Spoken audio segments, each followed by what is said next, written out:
चला तर आज विचार केला काहीतरी बनवावं नाश्त्याला. मागून म्हणलं रोज रोज पोहे उपमा खाऊन कंटाळा आला आहे खूप. तर आज म्हणलं काहीतरी अशी डिश बनवावं की ज्याने खूप छान लागेल खायला.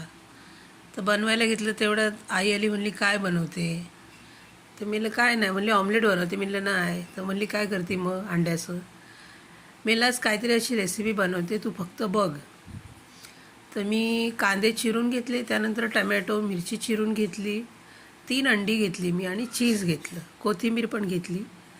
तो मी अगोदर कांदा टमॅटो मिरची तेलामध्ये भाजून घेतली. मग त्यामध्ये मी 3 अंडी होती ती फोडून टाकली आणि त्यामध्ये मी चीज किसून टाकलं, कोथिंबीर टाकली, हळद मीठ पण टाकलं त्याच्यामध्ये. व्यवस्थित चीज भुर्जी बनवून घेतली आणि मग बेकरीहून पाव आणायला सांगितले भावाला. मग त्याने पाव आणले, ते पावही मी फ्राय केले. मग आम्ही सगळ्यांनी